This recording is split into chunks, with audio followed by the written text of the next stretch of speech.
नमस्कार बंधुरा आज आमी आपनादेर साथे शेयर करब सिमुई कास्टार्डेर एक रेसिपि। प्रथमे कड़ाईते फ्राइंग पैने घी दिए 2 चामच घी दिए सिमुईटाके एकटु लाल करे भेजे निते हबे। जेई सिमुईटा एकटु लाल लाल भाजा हो जाबे तखन तार मध्य दिए देबेन दूध। आमी 1 कप सिमुई निয়েছি তাই 4 কাপ दूध ওর মধ্যে দিয়েছি। তারপরে ওর মধ্যে একটুখানি কেশর দেবেন আর অল্প একটু ঠান্ডা দুধের মধ্যে 2 চামচ কাস্টার্ড গুলে রেখে দেবেন আর দেবেন 1/4 কাপ চিনি আর আমি এখানে একটু কনডেন্স মিল্ক দিয়েছি, আপনারা এখানে গুঁড়ো দুধও দিতে পারেন। দিয়ে সিমুইটাকে হতে দেবেন, মিডিয়াম ফ্লেমে এটাকে রান্না করতে হবে।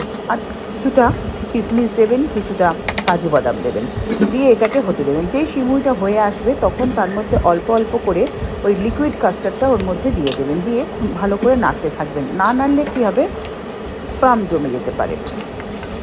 তারপরে ওর মধ্যে দেবেন 2 ফোঁটা ভ্যানিলা এসেন্স। ভ্যানিলা এসেন্সটা অপশনাল, আপনারা ইচ্ছা করলে দিতেও পারেন, নাও নিতে পারেন। মোটামুটি যখন দেখবেন হয়ে এসেছেন, আমার এরকম থিকনেসের প্রয়োজন ভাবে ওটাকে আমি নামিয়ে ফ্রিজে ঠান্ডা হতে দিয়েছি। ফ্রিজ থেকে বার করে একটি সার্ভিং বোলের মধ্যে আমি দিয়েছি কিছুটা চিয়া সিড, তারপরে দিয়েছি ওই লিকুইড তৈরি করা সিমুই কাস্টার্ড আর সিমুই দেওয়ার পরে ওর মধ্যে দিয়েছি একটু বেদানা, একটু খেজুর আর কিছুটা আমের টুকরো দিয়ে তার উপরে আমি আবার ওই সিমুই কাস্টার্ডটা দিয়ে দিয়েছি। আপনারা এখানে আপনাদের মতন ফল ব্যবহার করতে পারেন, আমার কাছে এই ফলগুলোই ছিল তাই আমি এটাই দিয়েছি। আপনারা ইচ্ছা করলে এতে আপেল, কলা এগুলো ব্যবহার করতে পারেন।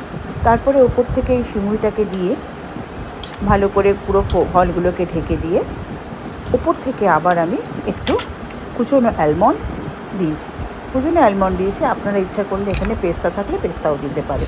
তারপরে একটু আমের কুচি আর একটা চেরি দিয়ে এটাকে আমি ডেকোরেশন করে নিয়েছি।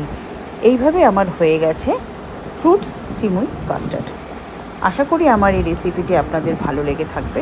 যদি এই রেসিপিটি ভালো লাগে প্লিজ লাইক করবেন, কমেন্ট করবেন এবং সাবস্ক্রাইব করবেন। ধন্যবাদ।